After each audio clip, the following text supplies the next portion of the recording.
panel intitulado Acciones de Academia en las Escuelas Judiciales, en la que participarán el doctor Jaime Alarcón Celis, el doctor Raúl Carrillo del Muro y el licenciado David Jurado García, a quienes recibimos con un fuerte aplauso.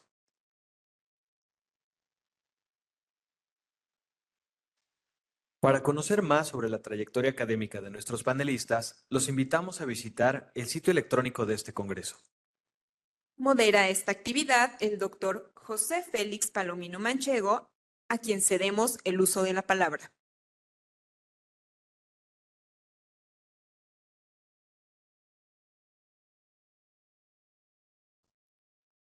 Muy buenos días, tengan todos ustedes, distinguida concurrencia.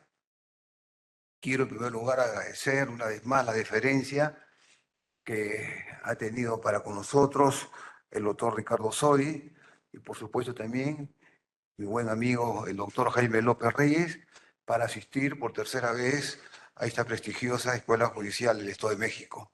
En esta ocasión tenemos el eje transversal número 2.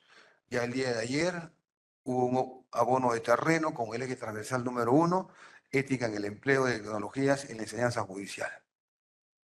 Lo que dispuso, antes de hacerle uso a la voz, nuestro querido amigo del Plata, Mario Reinaldo Velázquez, no es sino un abono de terreno a modo de vasos comunicantes, como lo que el día de ayer también se escuchó de manera atenta.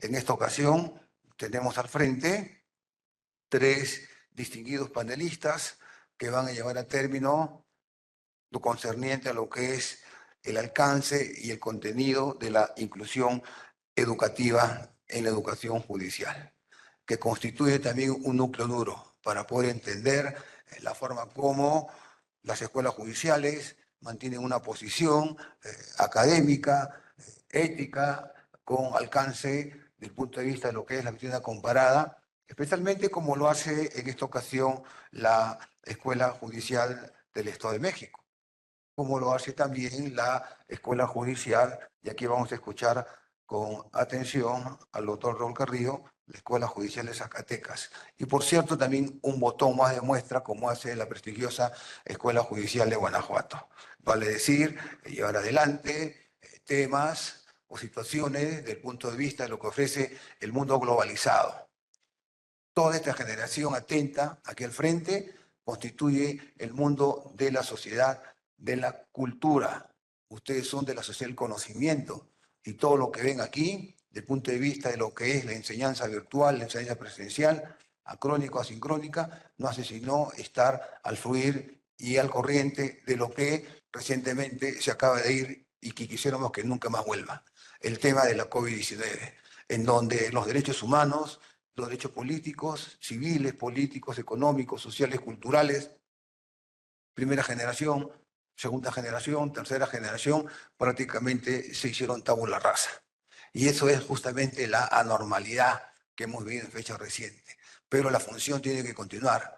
Y por angas o por mangas, evidentemente que la educación judicial es un referente obligatorio, especialmente para estas generaciones bisoñas que aspiran más tarde ser impartidores de la justicia sin mácula a fin de poder llevar a término todo lo que vemos aquí, todos estos cuadros.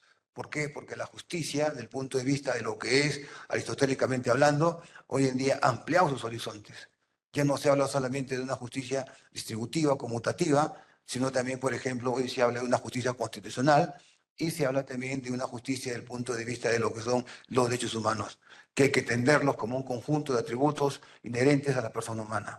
Y eso es lo que queremos llevar adelante aquí, el tema medular, de cómo las escuelas judiciales, de cómo las academias de las magistraturas establecen una suerte de reflexión y por supuesto también alcance y contenido para ver lo que constituye hoy en día la educación judicial.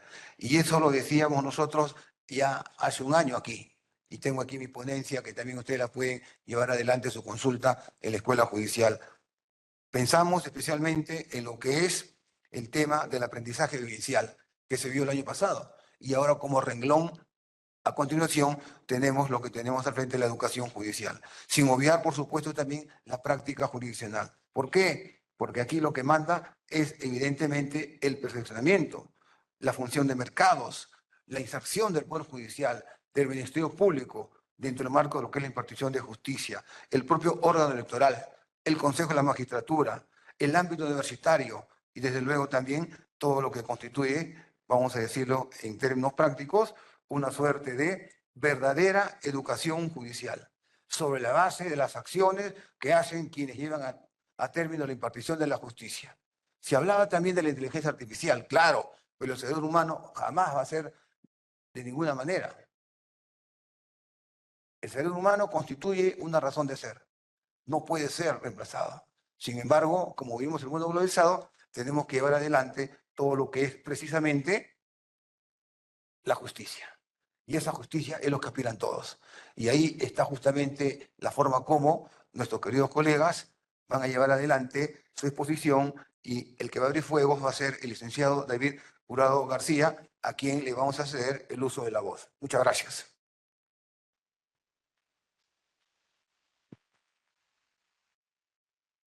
¿Qué tal? Buenos días. Es un gusto poder estar con ustedes, jóvenes estudiantes de Derecho.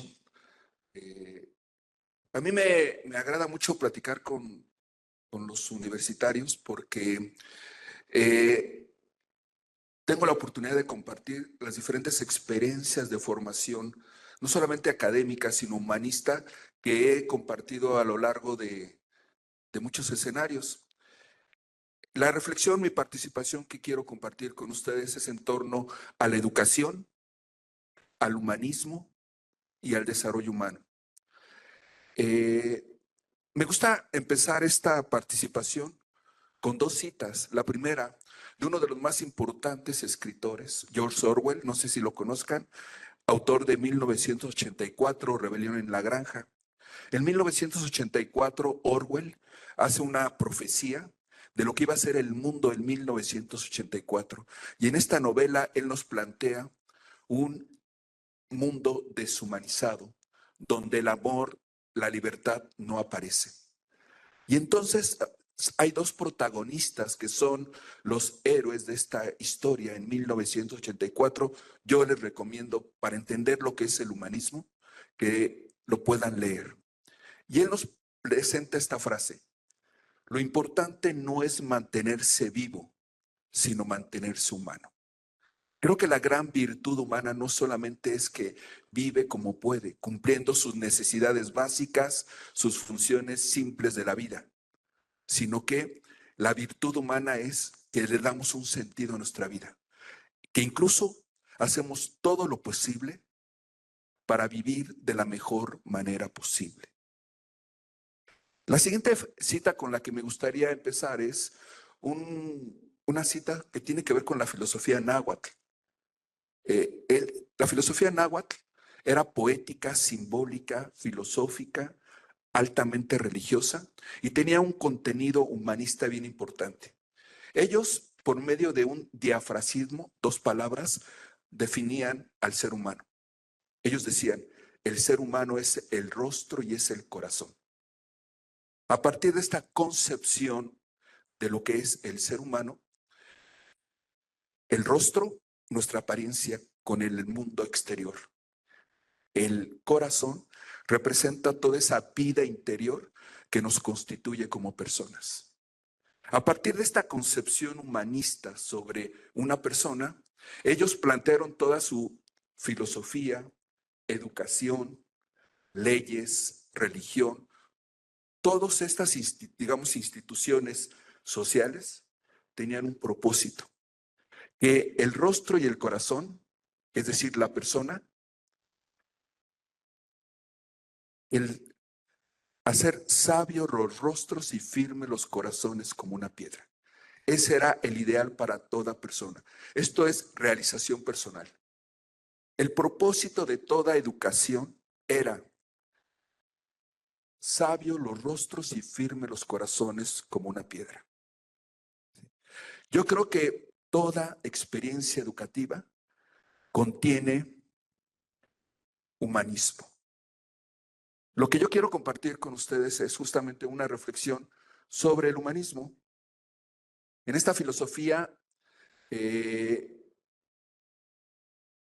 preceptos éticos, políticos, religiosos, educativos, Lo podemos evidenciar aquí. Dice, ideal educativo. Comenzaban a enseñarles desde muy temprana edad cómo han de vivir, cómo han de respetar a las personas, cómo se han de entregar a lo conveniente y a lo recto. Han de evitar lo malo, huyendo con fuerza de la maldad, la perversión y la avidez. Esos son los preceptos morales que en el mundo prehispánico, el pensamiento mesoamericano prevalecía. Y esto nos recuerda, por supuesto, nos recuerda cuáles son los propósitos de toda educación. Yo creo que el primero, la educación aparece en la vida humana con la intención de ayudar a las personas a su realización, a llevar a plenitud todas nuestras virtudes, atributos, talentos y cualidades. Segundo propósito de la educación, formar buenos ciudadanos para el mundo. Todo propósito educativo tiene como finalidad dejar en este mundo mejores ciudadanos. Comúnmente nos dicen, de lo que se trata es dejar compromiso como generación que tenemos, es dejar un mejor mundo para los demás. Pero también me parece importante que un compromiso, una responsabilidad de cada generación es no solamente dejar un mejor mundo, un mejor país, sino mejores ciudadanos en este mundo. Y el tercer propósito de toda educación, ayudar a las personas a vivir de la mejor manera posible. Y dice uno de los más importantes filósofos contemporáneos, Fernando Savater, tiene un libro que yo les sugiero que lo revisen, El valor de educar, un ensayo fascinante sobre la educación. La educación es la tarea más humanizadora que existe, porque nos permite hacernos humanos los unos a los otros. Por eso, yo quiero hacer énfasis en una propuesta de educación que tiene un contenido humanista, sensible. Más allá de los conceptos teóricos, académicos, de aquellas herramientas profesionales que todos necesitamos para ejercer nuestro oficio, nuestra profesión, toda educación debe contener una formación humanista. Esta formación humanista es lo que actualmente conocemos como desarrollo humano. Desarrollo humano. Cuando escuchen desarrollo humano, es una propuesta humanista que tiene como propósito ayudar a la realización de las personas, formar mejores ciudadanos y en cada persona darle las herramientas para vivir de la mejor manera posible. Esta propuesta humanista en educación tiene dos pilares. Un enfoque educativo que se llama educación para la vida. Este enfoque educativo es muy interesante porque nos hace pensar en la educación no solamente como un aprendizaje conceptual, teórico, académico, que tiene que ver con los datos, las fechas, los conceptos y aprender de memoria ciertos artículos, leyes o procesos históricos. No solamente es conceptual, sino educación para la vida nos dice, el ser humano tiene la facultad de aprender durante toda la vida. Que no solamente se aprende cuando se va a la escuela por medio de los libros, frente al maestro y con los títulos universitarios, sino que la vida es un escenario para toda la vida de seguir aprendiendo. Y además, educación para la vida nos recuerda, el aprendizaje se da de diferentes formas. No es conceptual solamente, sino también es actitudinal, es vivencial, que tiene que ver con esta vida interior que a todos nos constituye. Educación para la vida incorpora actitudes, valores, emociones, capacidad de amar, ejercicio de la libertad, razonamiento moral, capacidad de comunicación, toma de decisiones, todo aquello que muchas veces en las escuelas no se aprende, porque no les interesa, que en el trabajo tampoco lo puedes aprender, pero que toda persona, no importa a qué se dedique, necesita aprender como herramienta para aplicarlo a su vida. ¿Qué quiero hacer énfasis en esto? Que cuando uno se está formando como profesionista, no basta actualmente con esas habilidades profesionales, este conocimiento teórico que nuestra profesión establece, sino que también simultáneamente a esta formación profesional debe de haber una formación personal.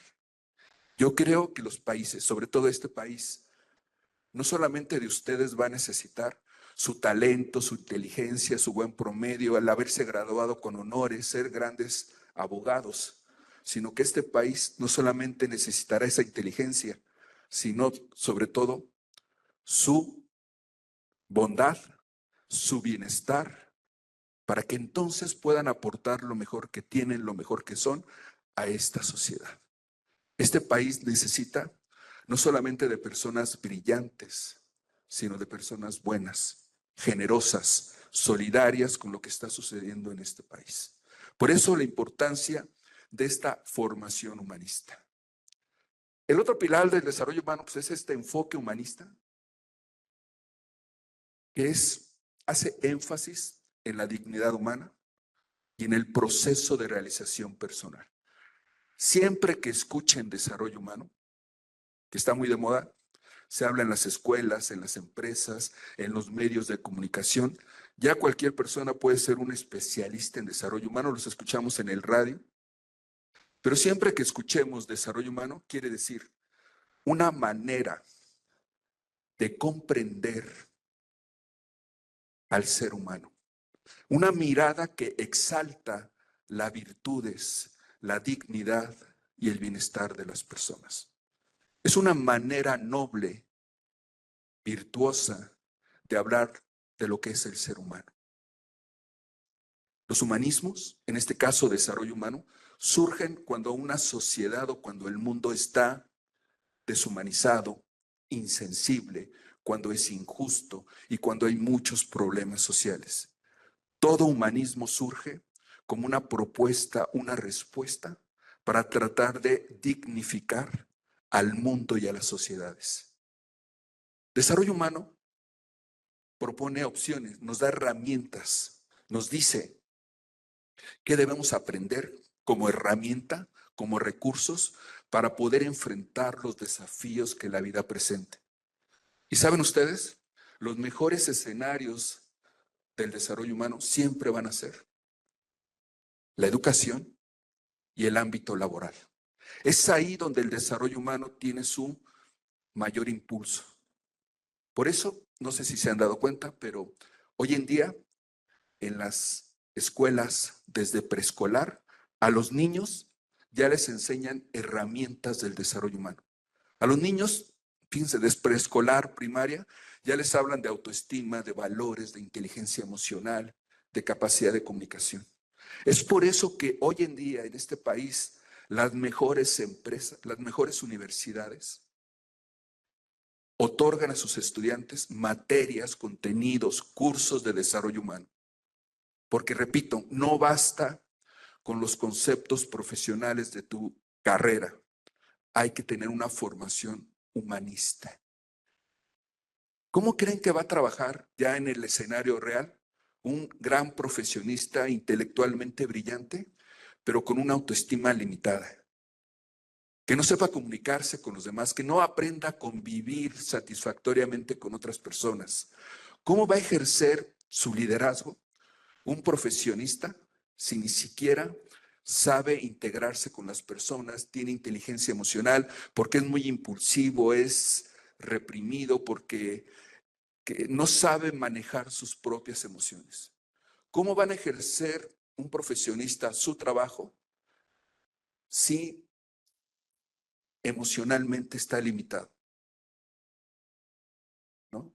Entonces, a lo mejor va a tener todo el poder, el puesto, un buen ingreso, un buen trabajo, pero emocional y personalmente limitado.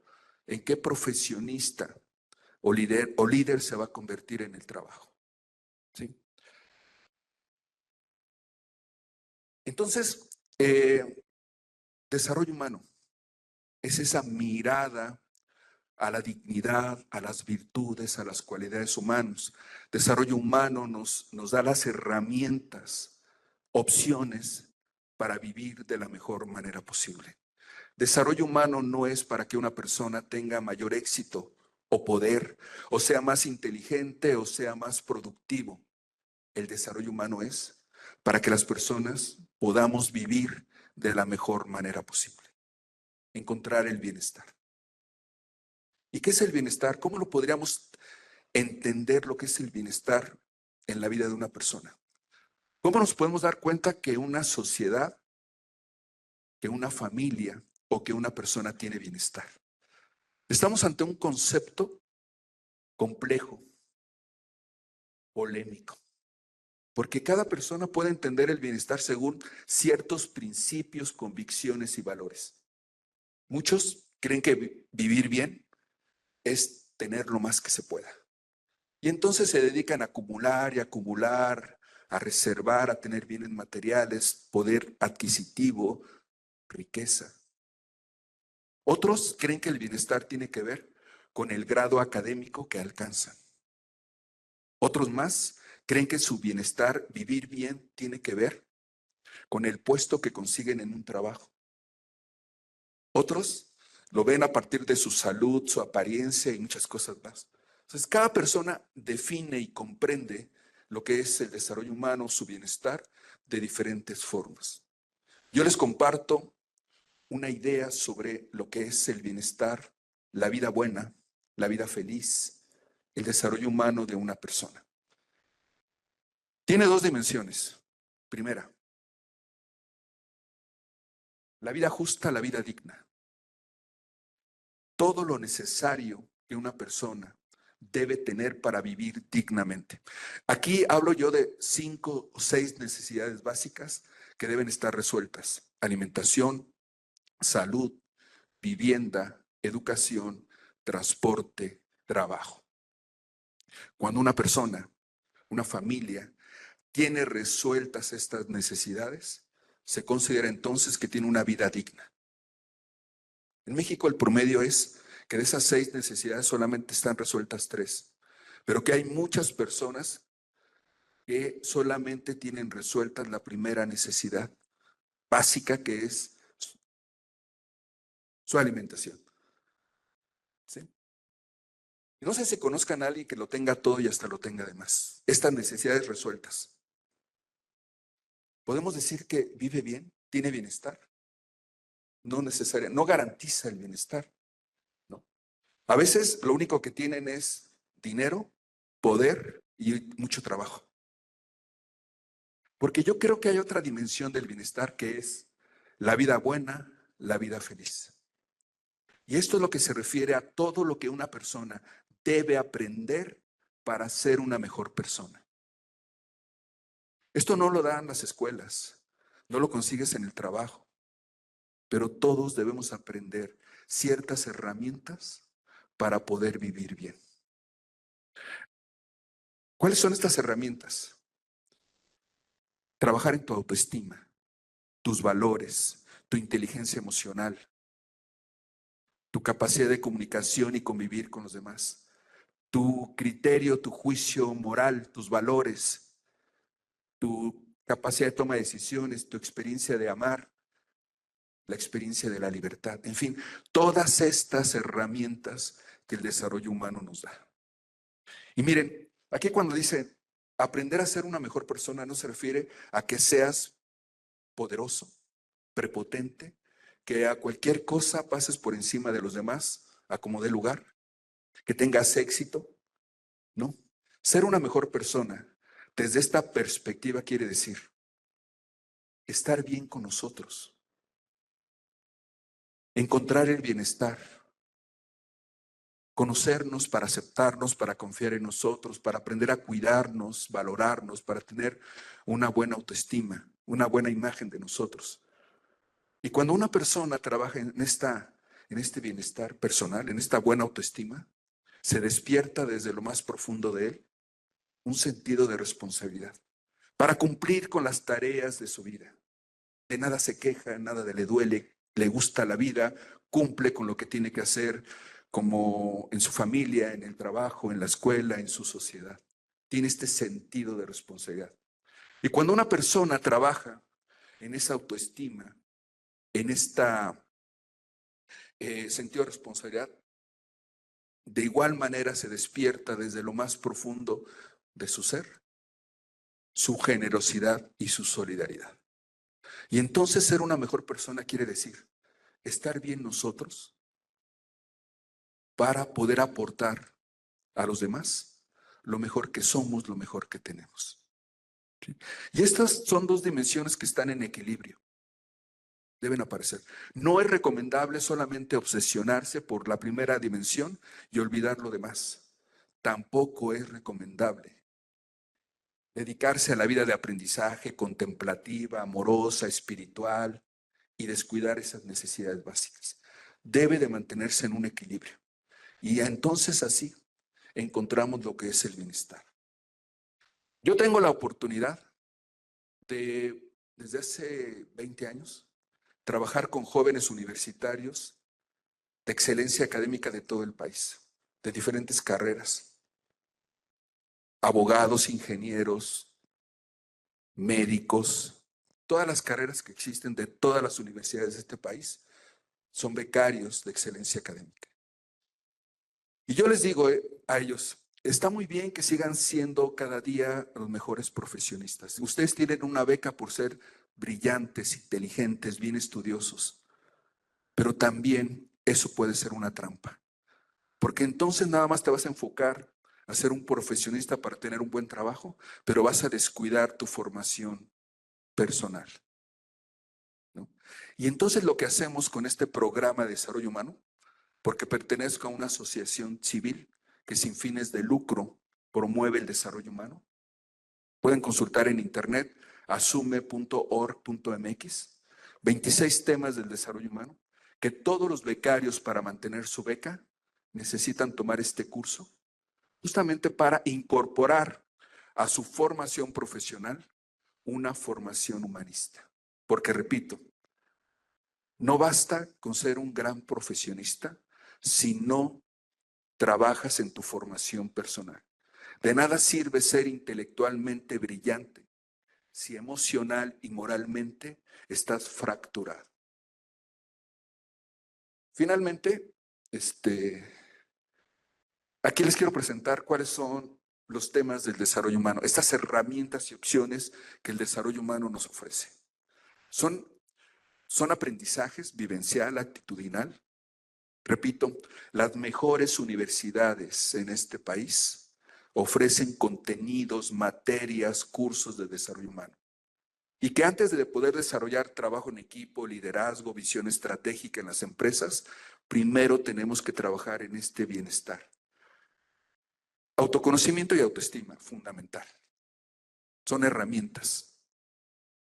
Historia personal y desarrollo de la personalidad. Entender nuestra historia personal para ver por qué somos así. Tratar de comprender y a veces reconciliarnos con nuestra personalidad.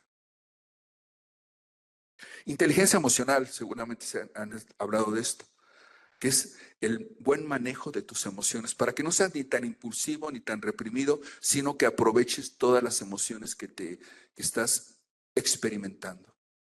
La más poderosa de estas herramientas emocionales, la empatía, que todo profesionista necesita para vivir con los demás, comprender las emociones de los demás. Desarrollo de habilidades sociales y de la comunicación, porque gran parte de nuestro bienestar personal tiene que ver con los demás. No podemos vivir alejados de los demás. ¿Saben ustedes que algo de lo que provoca mayor malestar, incluso sufrimiento en la vida de una persona, es su relación con los demás? En consultorios la gente va porque tiene problemas con su pareja, o no logran comunicarse bien con sus hijos, o tienen problemas en el trabajo o en la escuela, pero relación con los demás influye mucho en nuestro nivel de bienestar. Por eso es importante aprender estas habilidades sociales, la más importante, la comunicación, para poder convivir mejor con los demás. Razonamiento moral. nuestros valores, principios, convicciones en la toma de decisiones. Experiencia del amor y de la libertad, claro. Gran parte de nuestro bienestar tiene que ver con los vínculos afectivos que logramos crear. Nadie puede vivir como si el amor no existiera. Lo necesitamos y por eso lo buscamos. Y a veces nada más doloroso en la vida de una persona que no tener a quien amar o no sentirse amado por los demás. Y finalmente, el sentido de vida, encontrar aquellos propósitos, motivos que nos hacen despertar, conectarnos a la vida y que aunque la vida a veces es difícil y dolorosa, vale la pena vivir, en darle un sentido a nuestra vida. Fíjense, son herramientas, son temáticas, pero también son tareas vitales que no importa a qué nos dediquemos, toda persona debe de revisar, aprender, desarrollar y aplicar a su vida.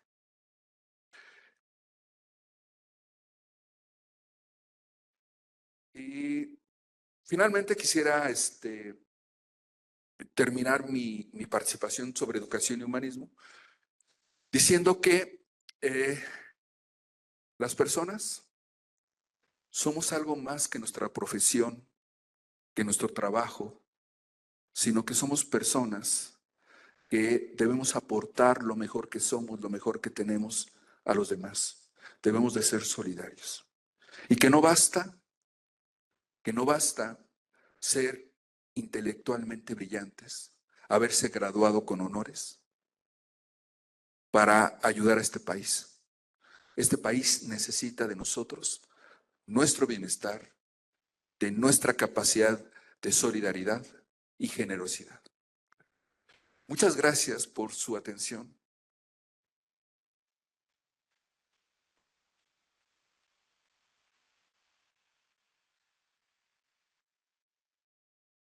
Muchas gracias a nuestro querido colega, el licenciado David Jurado García. Al final de cuentas haremos unas apostillas con relación a este tema tan importante, clave del arco, el humanismo. Ahora vamos a ceder el uso de la voz al doctor Jaime Alarcón Celis, quien es director de carreras profesionales de la Universidad Mexicana de Innovación en Negocios, UMIN. Recibamos con un fuerte voto de aplausos.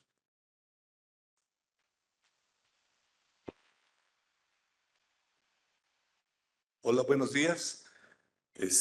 Primero que nada, les quiero agradecer la invitación. Es la segunda vez que participo acá en esta escuela.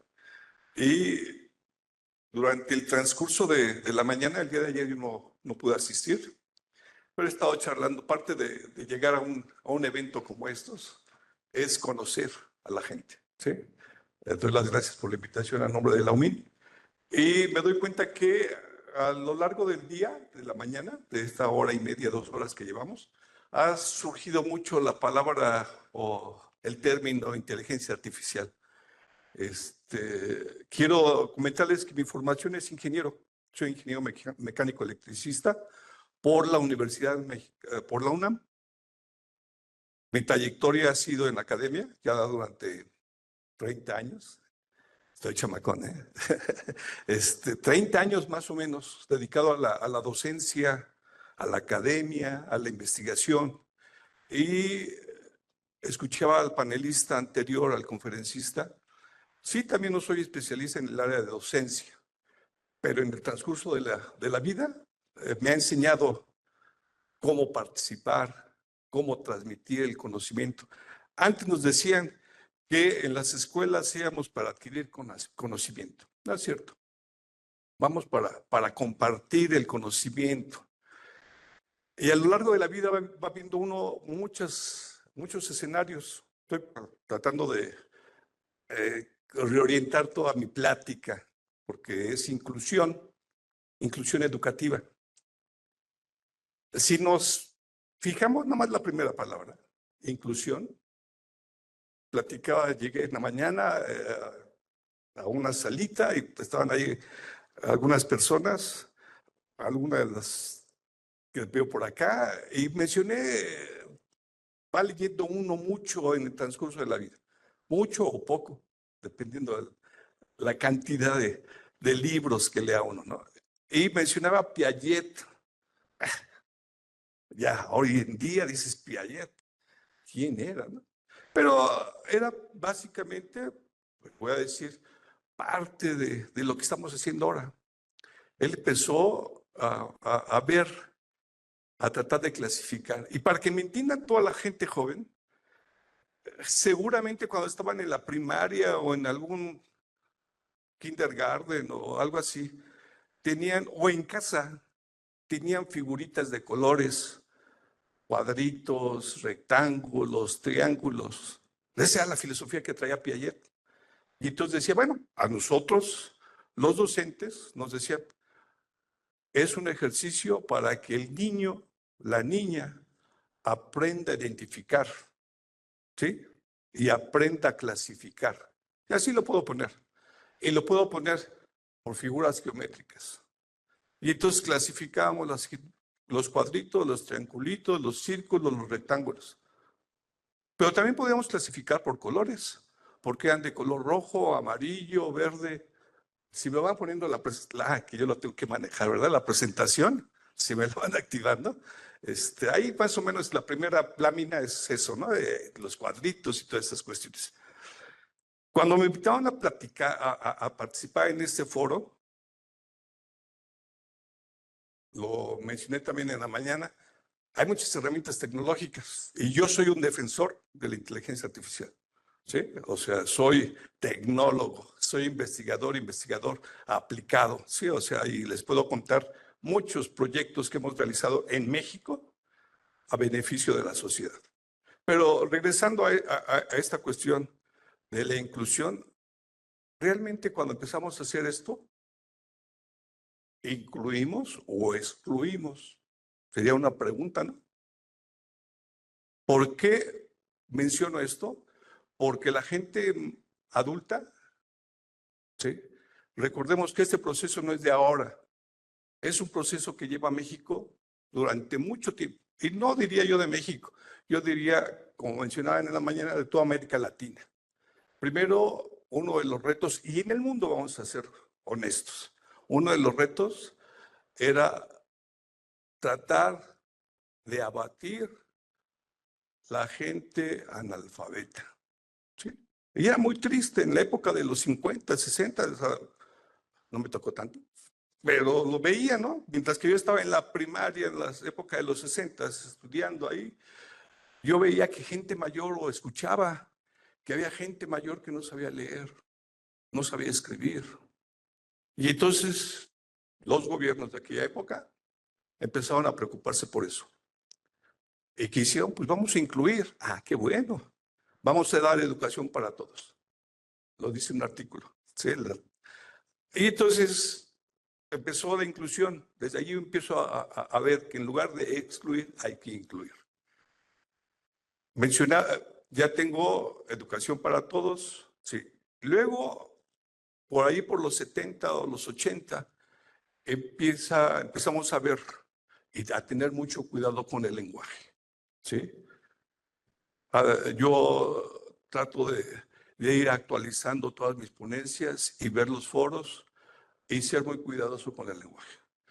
Entonces veíamos que empezamos a incluir a gente con características especiales, ¿sí? Anteriormente se permitía decir minusvalía.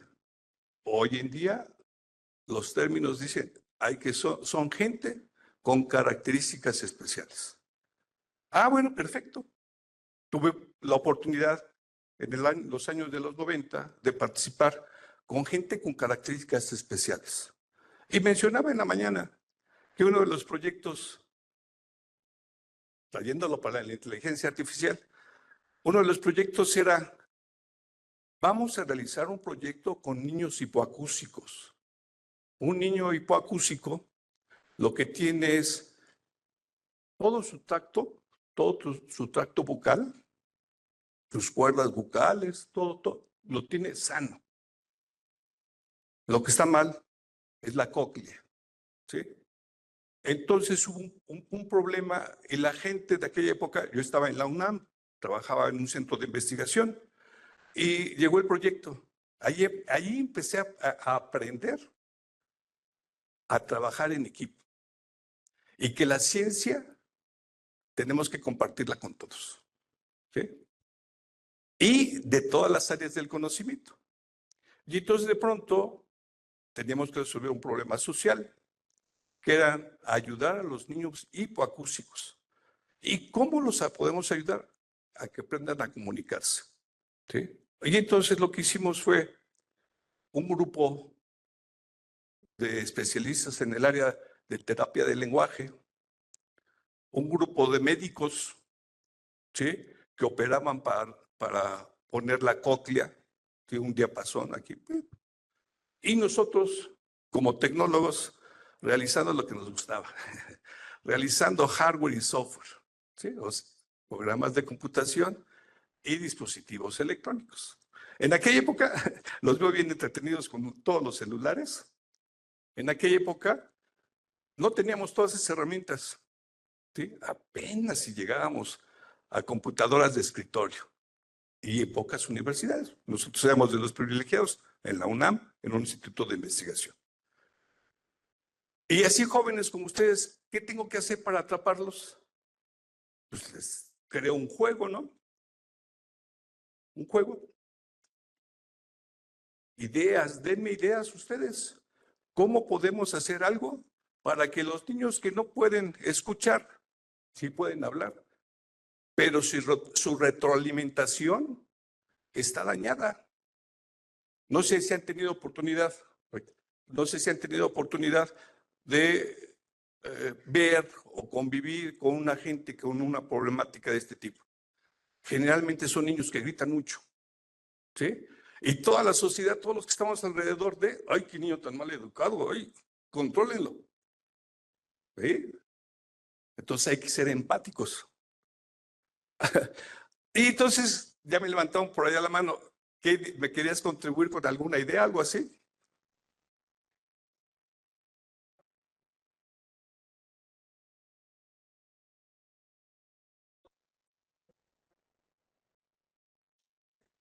Gracias, ya con eso. Te pescó la idea. Ya pescó la idea. Bien. Sin ser especialistas en el área biológica, nos dicen o hemos escuchado o hemos leído que de pronto, cuando tenemos deficiencia, una característica especial en alguno de nuestros sentidos, los demás sentidos se avivan, ¿sí? Entonces fue lo que hicimos, exactamente con la idea que me dio su compañero. Pues teníamos la pantalla de la computadora y creamos juegos de video. Y en lugar de joystick, les pusimos un micrófono. Y en lugar de dar las instrucciones con teclados, pues era con este aparato. Les mencioné que un niño hipoacúsico grita mucho, ¿sí? O la gente sordomuda, con todo respeto. Gritan mucho, no se les entiende. Pero sí los podemos ayudar para que vivan, se integren a nuestra sociedad. Y entonces fue nuestra labor. Lo hicimos entre un grupo de especialistas de diferentes áreas del conocimiento. Y lo que decíamos es, primero vamos a enseñarles a que, yo ahorita, por ejemplo, y me han enseñado, que para tener atención a mi público, de pronto tengo que hablar fuerte o de pronto tengo que hablar más lento. O de pronto tengo que moderar mi voz e impactar. Y eso también a ustedes se los enseñan en sus clases de oratoria o en sus clases de español, todas las clases que han tomado. Y entonces lo que hicimos nosotros, en lugar de tener joystick, teníamos un micrófono, una pantallita, el monitor, y poníamos paisaje. Una navecita de marcianitos, abajo montañas y arriba nubecitas. Y entonces el niño tenía que hacer, oh, y con eso, y puntitos y todo. Les fuimos ayudando socialmente. Y eso estoy hablando de los años 90 en México, inteligencia artificial, ¿sí? Nada más que en aquella época no le poníamos la etiqueta de inteligencia artificial. Y así fuimos creando muchos proyectos. Ahora sí voy a mi tema, que es la inclusión. Sí, como todo buen tecnólogo, recordando a Bill Gates. Bill Gates procuraba no utilizar teléfono celular o cuando menos se los prohibía a sus hijos chiquitos.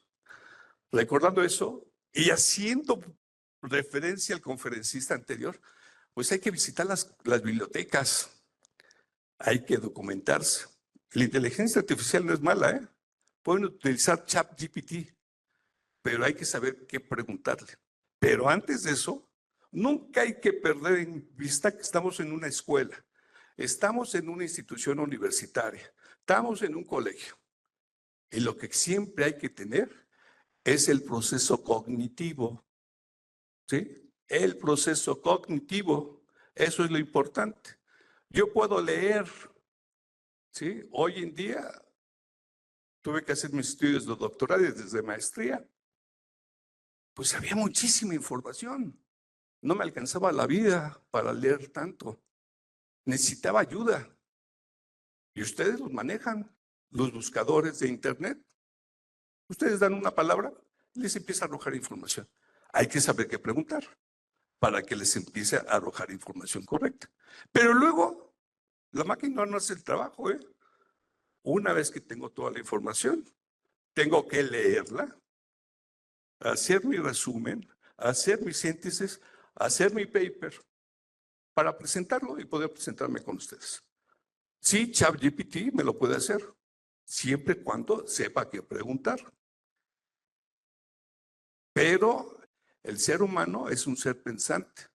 Nos diferenciamos de los animalitos. Y eso hago referencia a mis profesores de primaria, ¿no? Lo repites todo como periquito. Hay que pensar. ¿Sí? Entonces, la inteligencia artificial, las herramientas tecnológicas, hablando desde revoluciones industriales, todo ha sido para beneficio de la humanidad. Y así hay que tomarlo, con mucha ética y emplearlo correctamente, ¿vale? Como soy un investigador bien formado, pues para poder platicar todo esto, todavía no empiezo con la plática, necesito un índice. La siguiente. Perdone, es esta. Ahí está, la siguiente. Necesito un índice. Para hacer el desglose, pues son todos esos puntos. Pero yo puedo recapitular o transformar mi plática y voy a agrupar los primeros 3 puntos. Los 3 primeros puntos hablan de inclusión educativa. Y como toda investigación, si hacen trabajos de tesis o hacen una investigación, siempre necesitamos una justificación, ¿sí? Entonces lo voy a desarrollar con una justificación. Bueno, los 3 objetivos van a ser el objetivo. Una vez que tengo los objetivos, tengo que tener las características de la inclusión educativa y luego la problemática, ¿sí? Es básicamente. Entonces, todo eso lo agrupo en inclusión educativa. Y luego, con mucho respeto, voy a utilizar ahí todas las funciones que tiene que tener una escuela, no nada más las escuelas judiciales. Le puse el término al final, judiciales, porque así tiene que ser. Pero el panelista anterior, el conferencista anterior, también comentaba, es que lo que tenemos que hacer es visitar las bibliotecas. En cualquier área del conocimiento se tienen que documentar. Y esto es para todas las escuelas. Le puse el término judicial porque estoy en este foro, ¿sí? Y lo que tenemos que tener son las acciones académicas, ¿vale? Todo está ahí. La primera pregunta sería, ¿qué entienden por inclusión educativa? ¿Qué entienden por inclusión educativa? Si veo la más formal o la definición más formal o de libros, de acuerdo a lo que he estado leyendo, lo que he estado escuchando, es un proceso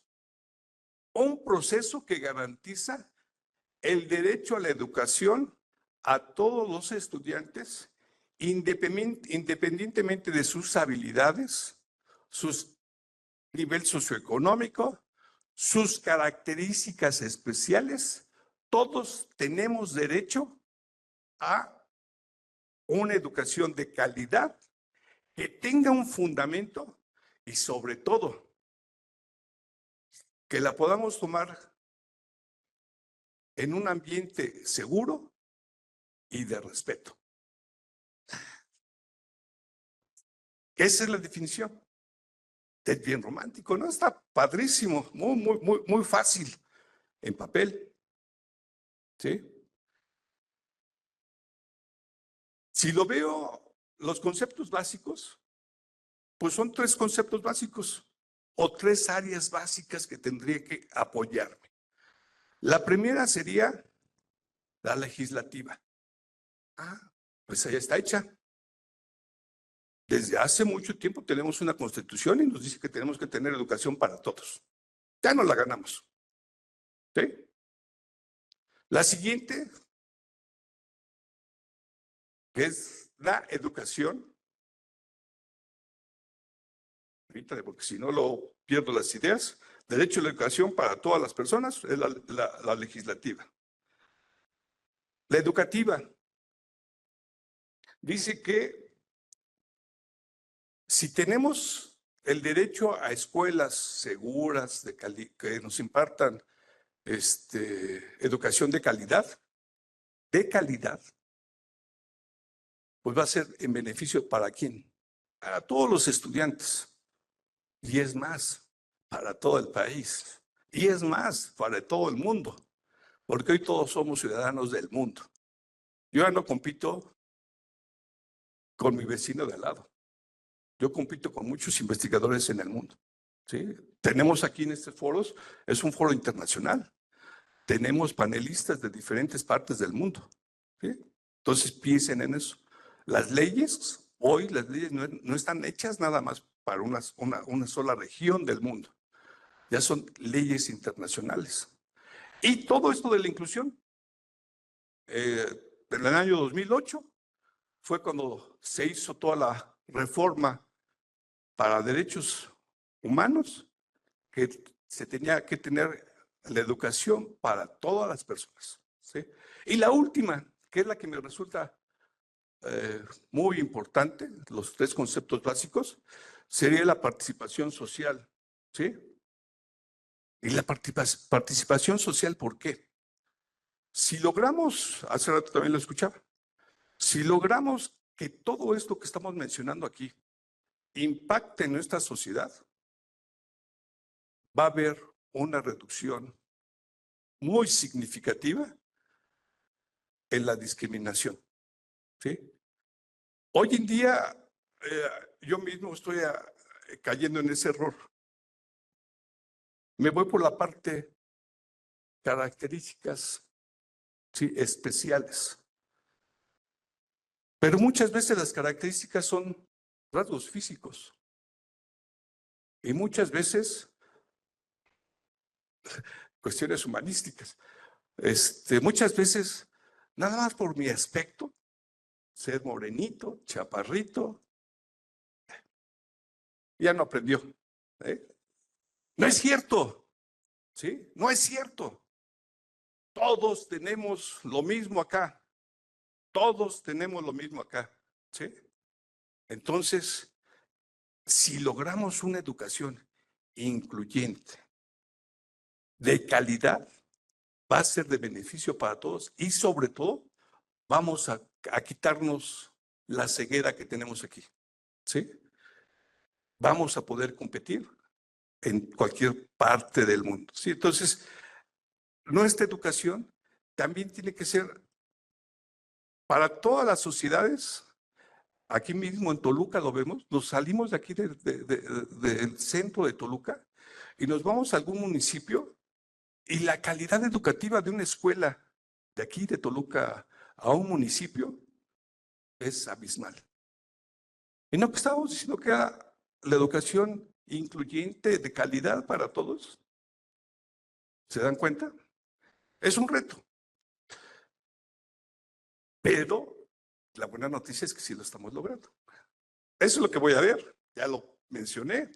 Y el nuevo modelo que existe de 2 investigadores, ay, caray, es Wood y Anscombe. Ellos proponen que ahora, para no caer el error que yo estaba cayendo, dice ahí para todos. La educación, si logramos quitar todos los obstáculos que tienen los estudiantes, todos, independientemente de sus habilidades, de sus capacidades físicas, de su aspecto, de su condición social, económica, incluyendo todos los que nos consideramos o son normales, ¿sí? Todos, si podemos quitar y lograr que todos tengamos presencia en una universidad, en un centro de estudio, en una escuela, vamos a lograr mejores profesionistas. Si logramos que tratemos a todos con respeto y todos tengan el mismo derecho de participación, vamos a lograr mejores seres humanos. Si logramos que a través de la educación tengan un progreso, va a ser en beneficio de todos, ¿vale? Ese es el nuevo modelo y ese creo que el modelo actual que se está siguiendo, ¿vale? Ya cubrí otro punto, pero ¿qué creen? Apenas voy en el inicio de la presentación.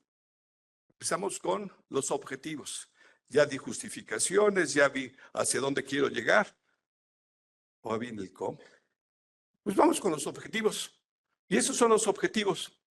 Aquí, como sabía que iba a haber mucha gente joven, y para poder atrapar la gente joven antes de que se me duerman, pues siempre lo que hacemos hoy con la educación es precisamente valernos de la tecnología. Y vuelvo a repetir, la tecnología no es mala, hay que saberla emplear y hay que emplearla correctamente en la educación. Y eso es lo que quiero también que se lleven ustedes. Hoy en día, para poder transmitir o compartir conocimiento, pues nos tenemos que valer de recursos tecnológicos. Y los recursos tecnológicos aquí hay un botoncito que en un momento dado voy a pedir que lo activen, ¿eh? Todavía no. Yo les digo en qué momento activen el botoncito. Tengo 8 objetivos que están descritos ahí. Dice, asegurar el acceso a la educación para todos los estudiantes. ¿Sí? ¿Ya lo tenemos? Bien, perfecto. Dice, independientemente de su, voy a decirlo así nada más, su nivel socioeconómico y su condición o características especiales, ¿vale? ¿Esto qué implica? Pues sí, efectivamente, ayer estuve con algunos empresarios y estábamos analizando precisamente qué ocurre o qué ocurría anteriormente cuando uno viajaba al extranjero. Probablemente ustedes jóvenes todavía estén muy jóvenes, pero lo pueden platicar con sus papás. Antes nos decía, vas al extranjero y no te puedes cruzar, cuando menos si vas al país del norte, no te puedes cruzar por la mitad de la calle. Te tienes que ir hasta la esquina y cruzar por las orillas. Y sí, parecía que cruzaba uno la frontera y nos cambiaba el chip, porque ¿quién alguien me está vigilando? Y entonces me iba hasta la esquina y cruzaba por donde me decían. Caray. ¿Y por qué no lo podemos lograr en México? Educación. ¿Y esto por qué venía? ¿O por qué lo traigo con las? Ayer estuve con los empresarios y ellos tenían un problema, una automotriz, ¿eh? Estamos en una región automotriz, una automotriz que trae una filosofía y lo primero en su filosofía es orden y limpieza.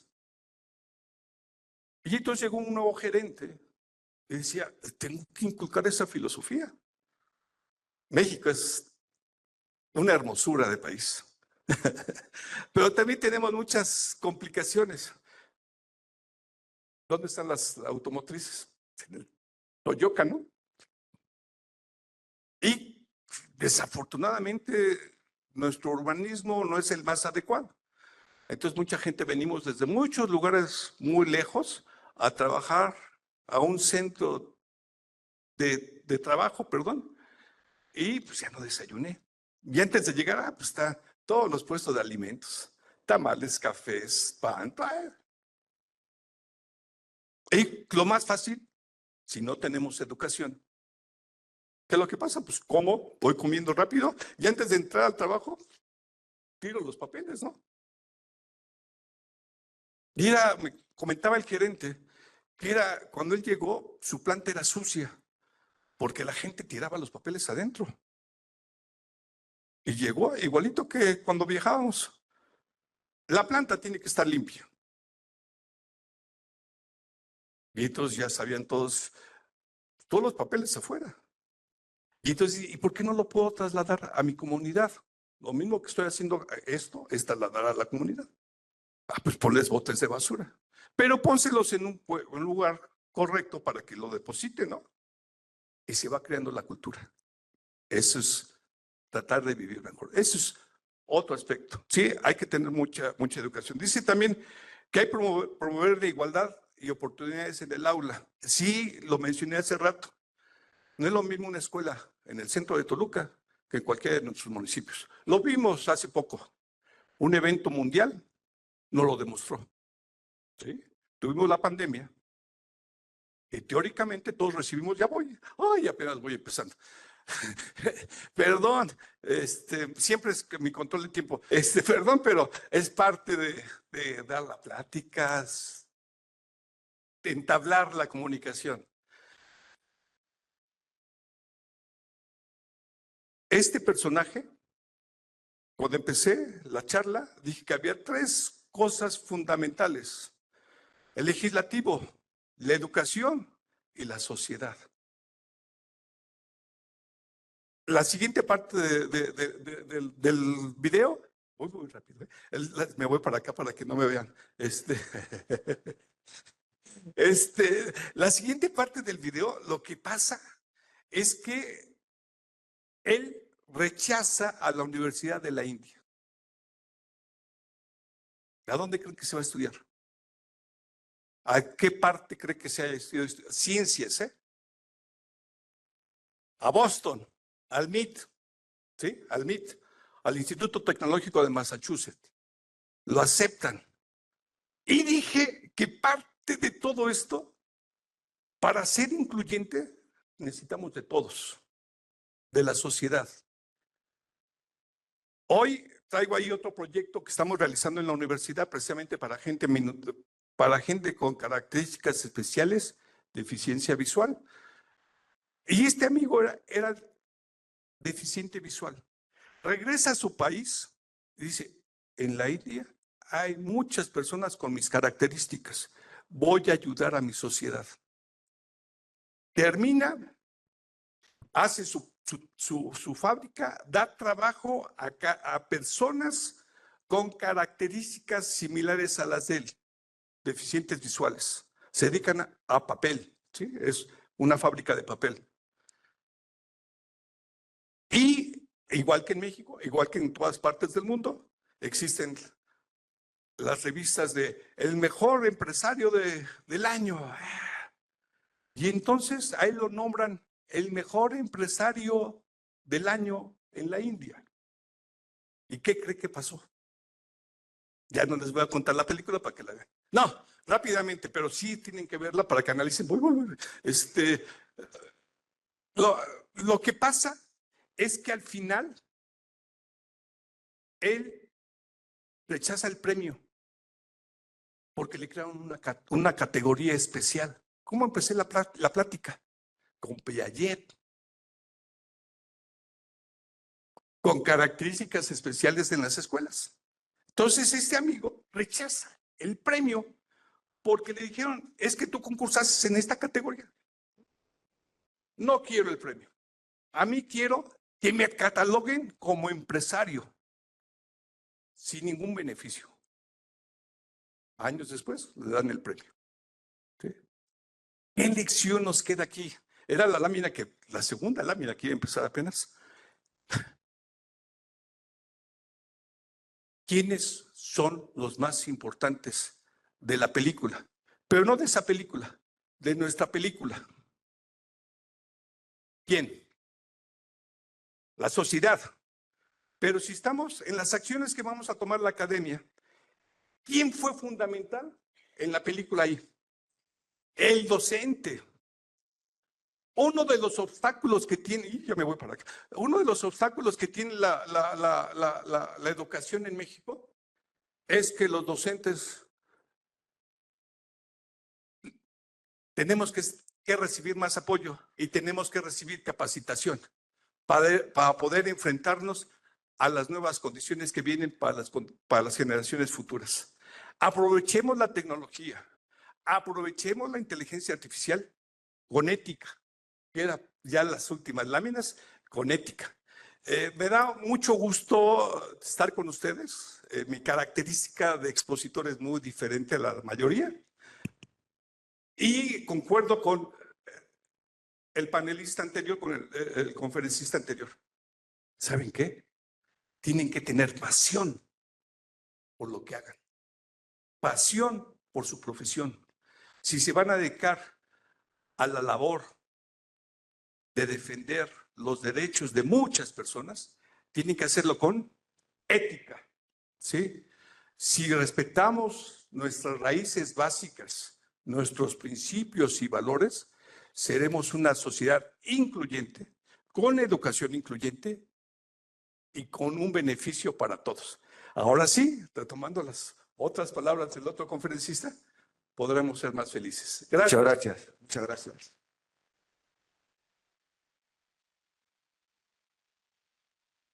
El tiempo es tirano. Se quedan, como ayer sucedió también, algunos ejes nucleares sobre el tapete. Tenemos que aplicar rigurosamente la hora británica y la disciplina prusiana para poder arribar a buen puerto.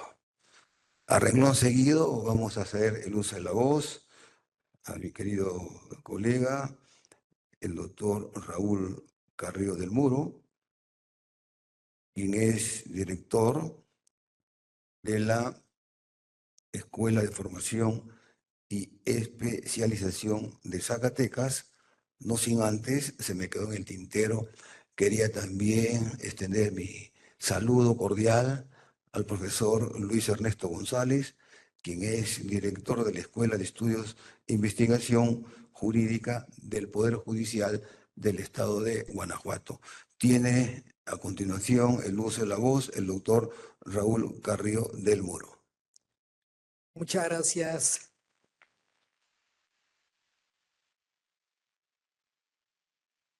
Muchísimas gracias, muy buenas tardes. Agradecer en primer lugar al doctor Jaime López Reyes, director de la Escuela Judicial del Estado de México, por esta amable invitación para participar en este Congreso Internacional de Educación Judicial. Un gusto también tener la posibilidad de participar en este panel sobre las acciones de academia en las escuelas judiciales, el poder participar y compartir este panel con los distinguidos panelistas. Y sobre todo el gran honor que tengo de ser moderado por el doctor José Félix Palomino Manchego, que seguramente ustedes saben es de los constitucionalistas más reconocidos de la República del Perú y a nivel iberoamericano. Un gusto, doctor, muchas gracias. Y bueno, yo quisiera, obviamente tenemos ya un poco menos tiempo, pero quisiera platicarles sobre la educación judicial. Me llama la atención el hecho de tener un grupo tan nutrido de futuros abogados, de estudiantes de Derecho.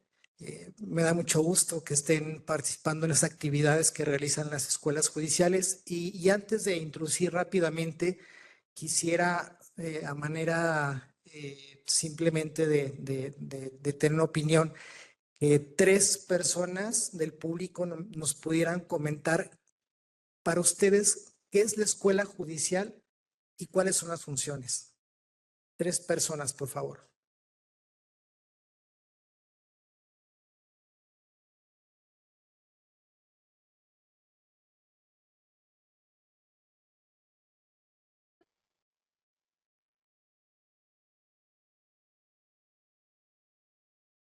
¿Participan o selecciono?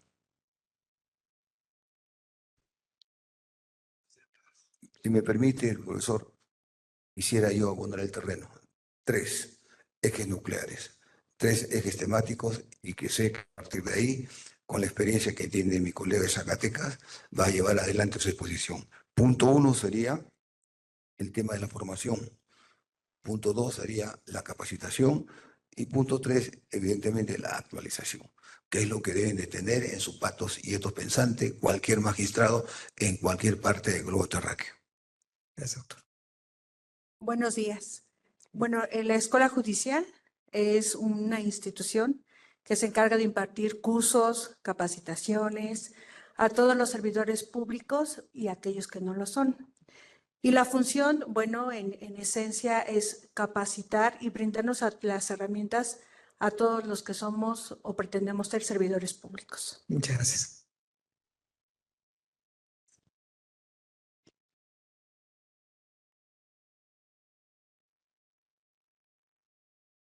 Como bien lo mencionaron, se trata de impartir cursos y actualizaciones para que exactamente como la ley se va modificando, previamente se vayan actualizando los abogados, los jueces, magistrados, o bueno, ese es mi punto de vista o mi percepción de ella misma.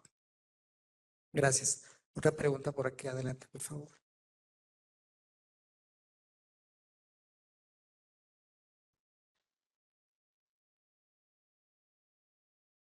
Mi respuesta va enfocada a lo que hacemos las escuelas judiciales. Si alguno de las personas que está en este foro ha pensado en ingresar a un poder judicial, ser juez y por qué no magistrado, van a tener que capacitarse en las escuelas judiciales. Es su formación. Desde que son archivistas, todos los cargos que tenemos, todos los funcionarios judiciales se deben de capacitar. Todo el tiempo, como comentaron ahorita, alguna actualización, pero también formación, especialización.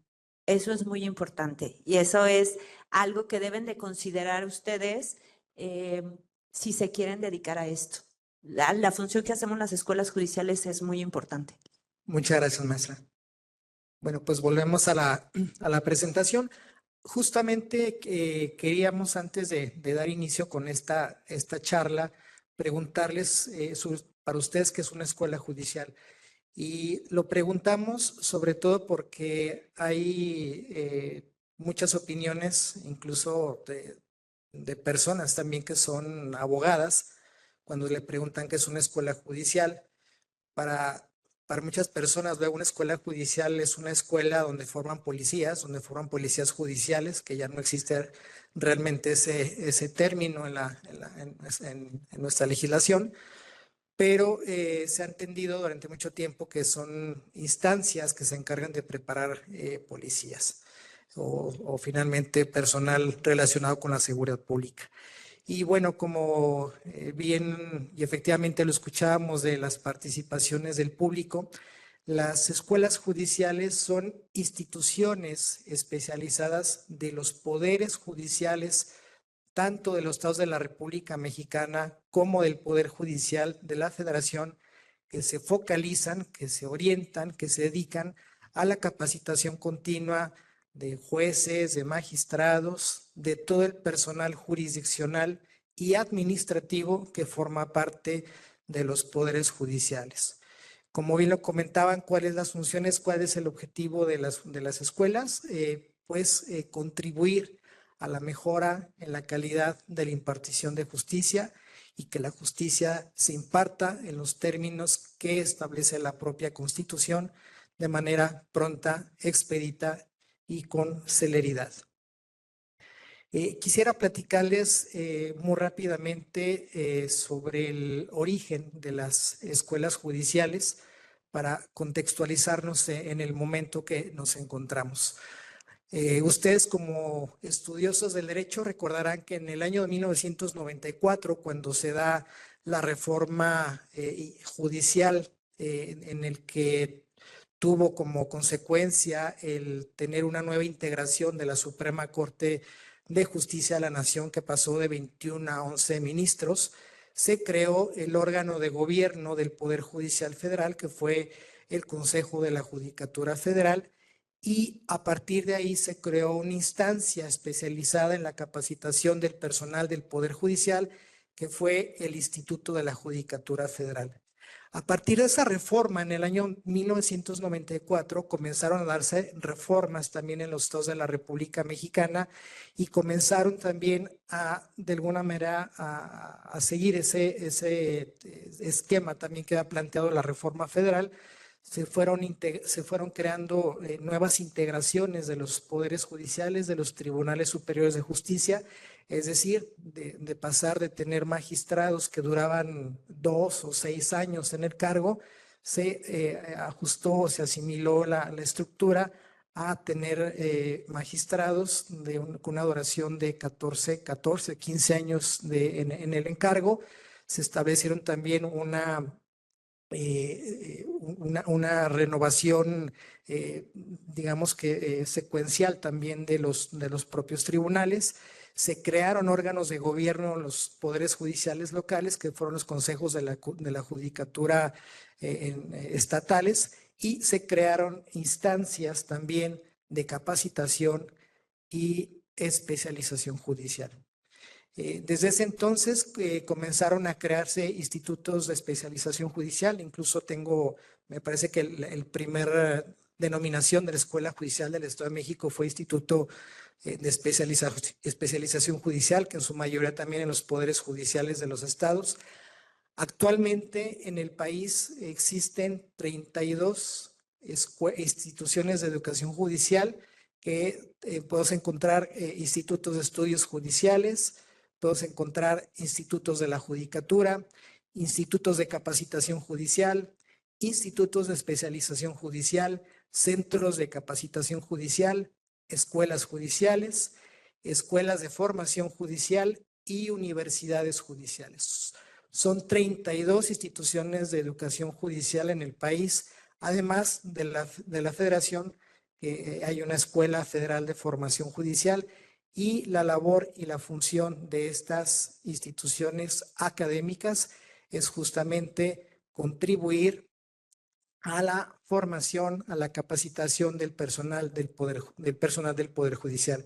¿Cuáles son las funciones esenciales de las escuelas judiciales? Por un lado, la formación inicial, es decir, como bien lo comentaba la maestra Michelle, directora de la Escuela Judicial del Estado de Querétaro, la formación inicial que consiste en en desplegar toda la carrera judicial, es decir, la formación de los aspirantes a integrarse a los poderes judiciales.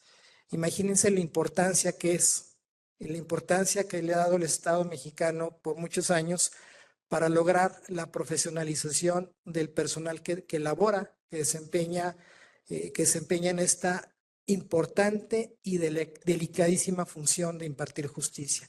El hecho de que todas las personas que van a ingresar al Poder Judicial lo hagan a través de la escuela judicial. Es decir, que ustedes como futuros abogados tienen interés en ingresar al Poder Judicial, pueden participar en un curso de formación para las distintas categorías y de esa manera poder ir avanzando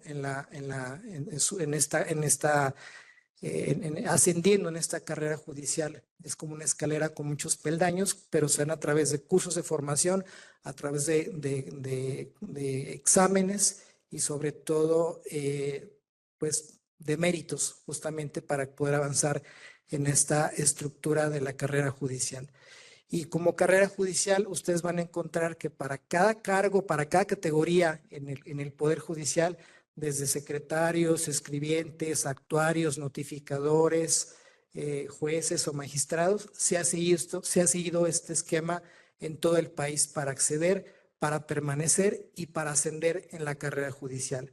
Otra de las actividades que tienen asignadas las escuelas judiciales es la formación continua. Bien saben ustedes, bien lo comentan, bien lo han estado viendo, somos conscientes que el marco jurídico, no solamente nacional, el marco jurídico internacional, también todo lo relativo también a derechos humanos, a partir de la reforma constitucional al artículo 1, pues nos impacta directamente para todos los operadores jurídicos mexicanos, de tal manera que ya no basta simplemente con saber o conocer la legislación local, sino también creo que muy claro, estar informado sobre la legislación internacional, pero además también conocer los criterios, las jurisprudencias, tanto de cortes internacionales, de organismos internacionales, de opiniones consultivas, de jurisprudencia que al final es vinculante para todos los operadores jurídicos y específicamente para las personas que desarrollan la función jurisdiccional. La otra, formación especializada. Cualquier materia del derecho, pero específicamente las materias que son competencia del Poder Judicial, ustedes mismos lo pueden ver en sus estudios universitarios, cualquier materia, la civil, mercantil, familiar, administrativa, electoral, derecho ambiental, ha alcanzado un nivel de especialización importantísimo. Entonces, imagínense que la persona juzgadora, la persona que tiene a su cargo la resolución de disputas, de controversias en cualquier materia, necesariamente sí o sí debe estar altamente preparada, altamente especializada. Además de ello, existen normas, existen leyes en donde ya exigen la especialización de las personas juzgadoras. Simplemente como referencia, el sistema de justicia penal para adolescentes se rige por la ley del sistema integral de justicia para adolescentes. La ley ha establecido que para todos los operadores del sistema de justicia penal para adolescentes, ya sean personas magistradas, personas juzgadoras, defensoras, defensores públicos, fiscales, fiscales del Ministerio Público o defensores públicos o privados, la ley del Sistema Nacional exige que todos los operadores deben contar con especialización en justicia para adolescentes. De esa manera, aunque sean abogados, aunque tengan posgrados, pero si no tienen una especialización, no pueden operar la materia en justicia para adolescentes, como ejemplo. Y como ese ejemplo, hay materias en donde se va especializando también la propia función jurisdiccional. La otra es la capacitación administrativa. Evidentemente, el Poder Judicial no solamente se compone de la estructura jurisdiccional, es decir, de personas juzgadoras, de todo el grupo también de profesionales que ayudan a que todo el órgano jurisdiccional funcione, sino también hay un equipo muy grande también de personal administrativo o de apoyo a la función jurisdiccional que hacen posible que todo el aparato de justicia en el Estado de México y en cualquier estado de la República y en el ámbito federal funcione. Un ejemplo, el equipo profesional de la Escuela Judicial, aquí en el Estado de México, y lo ven también con muchísimas áreas administrativas, pero las escuelas judiciales también deben implementar programas, como me lo comentaban mis compañeros integrantes del panel, en temas relacionados con desarrollo humano, en temas relacionados con inteligencia artificial, en temas relacionados con aspectos incluso de manejo de paquetería específica como Word, Office, incluso también cursos también para choferes, para todo el personal que hace posible que toda la maquinaria del Poder Judicial funcione. Y específicamente temas importantísimos como la perspectiva de género y los derechos humanos y la ética judicial, entre muchísimos otros más, ¿no? Y otra de las funciones también que tienen las escuelas judiciales desde hace muchos años y en las cuales la Escuela Judicial del Estado de México ha sido pionera a nivel nacional, es justamente en la implementación de posgrados.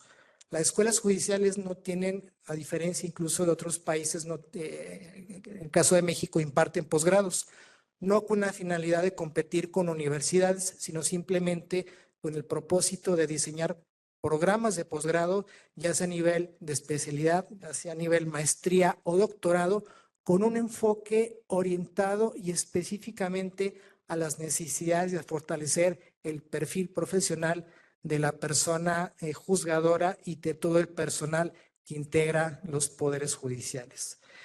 ¿Cuáles son actualmente los retos que tienen las escuelas judiciales en el país? Por un lado, el hecho de tener recursos limitados.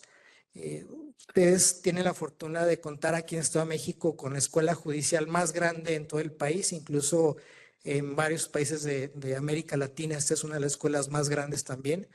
Pero les comentaba, somos 32 escuelas más la federal, somos 33 en el país. Y las escuelas también, el tamaño de las escuelas y la estructura va dependiendo también del tamaño de los poderes judiciales. Hay escuelas judiciales que tienen 7 personas, 8 personas, 15, 20, 40, 60.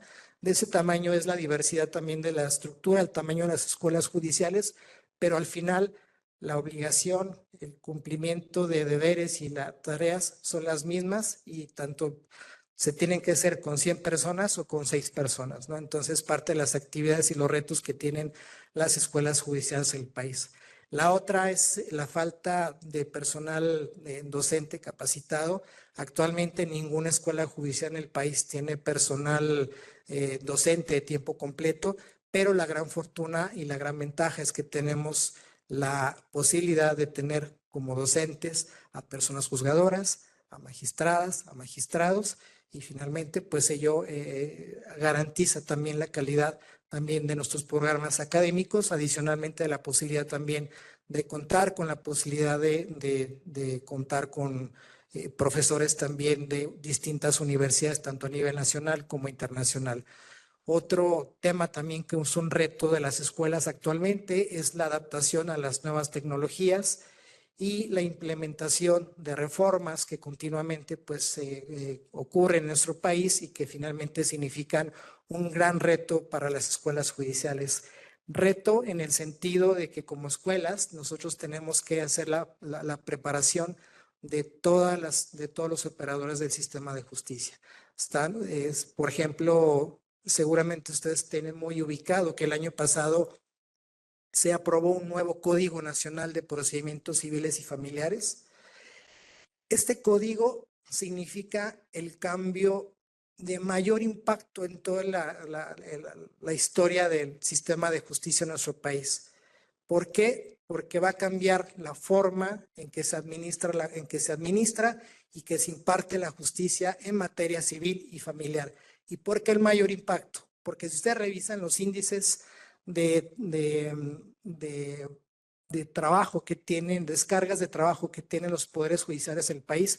Recién se publicó el Censo Nacional de Impartición de Justicia 2024, INEGI, ustedes pueden verificarlo en la página web del INEGI, podrán verificar que las cargas de trabajo de los poderes judiciales en el país son materia civil y materia familiar.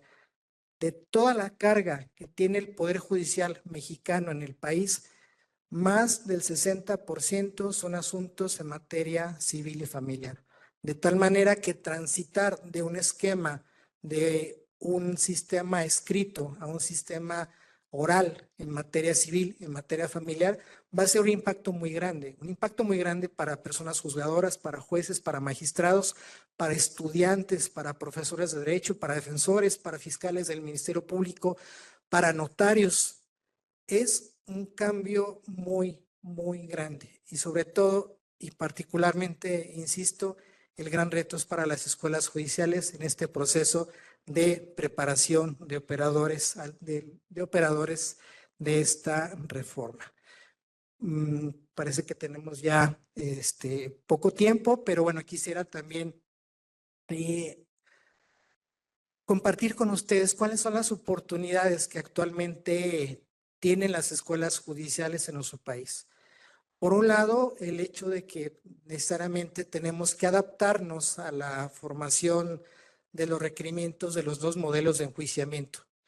Justamente lo que les compartía en materia civil, en materia familiar, el hecho de que necesariamente nosotros como operadores, ustedes como estudiantes de derecho, necesariamente tienen que adquirir y tienen que desarrollar habilidades que no tenemos. Y son habilidades que tienen relación con la argumentación oral, con estrategias de litigio, con estrategias sobre las cuales ustedes, si van a ser abogados o incluso también como propios ejercicios que realicen en el aula, van a tener que desarrollar estas habilidades. ¿Por qué? Porque la forma de capacitar estos nuevos modelos de sistemas de justicia oral ya no es a partir de estudiar códigos, sino es a partir de entrenamiento. Son entrenamientos de hacer ejercicios continuos de prácticas, de simulaciones de audiencia como ustedes lo ven luego en las películas, también que nos enseña luego en universidades por ejemplo, Estados Unidos, ¿no? Otro aspecto que significa una oportunidad para las escuelas judiciales es el hecho que tenemos que estar innovando y actualizando continuamente nuestra currícula. Con tantos cambios normativos, con tantos retos que se tienen también ahora con estos modelos, necesariamente nuestras currículas de todos los programas, tanto de carrera judicial, programas de capacitación, programas de actualización y posgrados, tienen que estarse ajustando y actualizándose continuamente. Y uno de los retos también importantes, no solo para las escuelas, sino también para los poderes judiciales, es la implementación de la justicia digital. Si ustedes tienen la oportunidad, y ojalá que lo hagan, de revisar, de estudiar, de conocer el Código Nacional de Procedimientos Civiles y Familiares, el Código Nacional ya habla de metaverso, el Código Nacional habla de justicia digital. Realmente la apuesta que hace el legislador en este nuevo Código Nacional es de que puedan transitar los modelos de enjuiciamiento no solamente hacia la oralidad, sino también con la implementación de sistemas y de plataformas digitales. Y un aspecto bien importante es el hecho también de que tenemos que fortalecer todavía más y desarrollar las competencias de los medios alternos de solución de controversias. Si ustedes se fijan en todas las reformas que hemos tenido a los sistemas de justicia en nuestro país, ya sea en materia penal, ya sea en materia de justicia para adolescentes, ya sea en justicia laboral y recientemente en materia de justicia civil y familiar, todas las reformas hacen una apuesta muy importante a la justicia alternativa. Este es un futuro que no solamente debe estar muy presente para las escuelas, para los poderes judiciales, de fortalecer este mecanismo, sino también como la nueva ley de mecanismos alternativos de solución de controversias vigente a partir del 29 de enero de este año, prevé la posibilidad, como se tiene en el Estado de México, de que ahora las personas privadas puedan ser también facilitadores. Por eso también la importancia de fortalecer la capacitación y la formación en medios alternativos. Y finalmente, el hecho de poder fortalecer continuamente las alianzas con instituciones educativas y tecnológicas. Muchísimas gracias por esta oportunidad y aprovecho la posibilidad de agradecer también que nos escuchen mis compañeros directores de Querétaro, de Guanajuato, de Sonora, de Ciudad de México, que están conectados, de Guerrero y Jalisco. Muchas gracias, doctor López, por la oportunidad. Muchas gracias. Muchas gracias, doctor Raúl Carrillo. Y como dicen mis queridos colegas mexicanos, haré aviso de conclusión, algunas hojas de ruta y desde luego también hablaré a vuelo de águila. El tiempo es tirano. En primer lugar, lo que estableció su exposición el licenciado David Jurado. Salta a la vista el humanismo, que es la clave del arco, naturalmente, no solamente en el mundo de la cultura, a nivel de la calle, sino también a nivel de la impartición de la justicia. Ya no solamente somos homos políticos, hoy en día hemos llegado, traspasando lo que decía Aristóteles, somos homo videns, lo que decía Sartori, somos homos religiosos, somos homos económicos, prácticamente todos ustedes que son la generación de la globalización. Esto hay que traerlo a colación, especialmente cuando hablamos de un proyecto de vida. Y desde luego también pactos, convenios, protocolos, tratados o convenciones, como lo dijo al inicio esta mañana el profesor y magistrado de Tucumán. A partir de ahí, evidentemente, tendremos una suerte de proyecto de vida. Eso es lo más importante para poder establecer la impartición de la justicia sin mácula. En lo que concierne al doctor Jaime Alarcón, palabras claves también, educación de calidad e inteligencia artificial. No hay nada por casualidad, todo es por causalidad. Todo lo que se ha dicho desde el día de ayer, la primera conferencia, salta a la vista aquí, en el compendio modelos de la escuela judicial, donde estamos en este momento desarrollando académicamente nuestro campo de acción, especialmente el modelo educativo, que lo tengo aquí, y que todos ustedes, queridos estudiantes y queridos colegas, lo pueden ver en la página web de la Escuela Judicial del Estado de México. ¿Por qué? Porque ahí está justamente lo que se ha hecho aquí. Igualdad de género, derechos fundamentales, derechos humanos, derechos civiles, derechos políticos, desde luego también los valores, para entenderlo la Constitución como un código de valores, y evidentemente complementado con la inteligencia artificial. Jamás imaginó Norbert Wiener el que creó justamente los cerebros electrónicos que todos nosotros los tenemos aquí en la mano, de que el día de hoy esto iba a llegar a la impartición de la justicia. Hay que estar al fluir, al contacto, al corriente, especialmente la generación del siglo XX, entrando al siglo XXI, que son ustedes, para poder establecer una suerte de una formación estoica, académica, humanista. Un humanismo donde la libertad, en donde la vida y el principio rector de dignidad de la persona humana, como lo ha establecido la Corte Interamericana, alcance a todos nosotros, sin distingo de raza, credo y religión. Y finalmente, la exposición del profesor Raúl Carrillo de Zacatecas también establece algunas reflexiones y que también trasuntan aquí en el modelo académico, evidentemente, ¿no? Y ahí está, y voy terminando, lo que él ha dicho, los medios alternativos, algo diré el día de mañana, y los retos, no solamente retos que el Estado tiene la oportunidad y el deber de llevar adelante, especialmente todo lo que es la economía, porque esa es la clave del arco para tener éxito. Recursos limitados, bien dicho, la falta de personal en cualquier parte del globo terráqueo.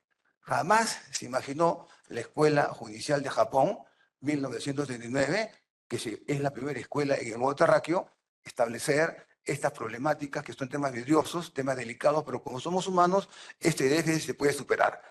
Docentes capacitados, adaptación de las nuevas tecnologías, que lo estamos viendo del día de ayer en cada una de las exposiciones, y el implemento de reformas. Finalmente, 1994 fue muy importante para México, y esta reforma judicial se lo debemos al siempre recordado, nonagenario, padre tutelar del amparo mexicano, Héctor Félix Zamudio, porque él fue uno de los precursores de llevar adelante esto conjuntamente con otros colegas de nuestro México lindo y querido.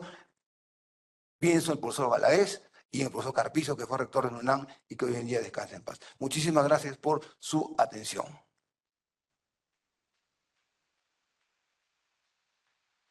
Agradecemos la brillante participación de los integrantes de este panel. A continuación, el doctor José Félix Palomino Machego hace entrega de un merecido reconocimiento al doctor Raúl Carrillo del Muro.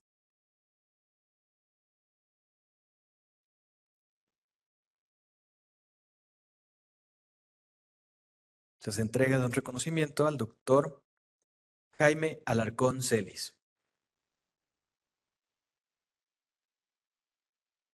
Asimismo, al licenciado David Jurado García.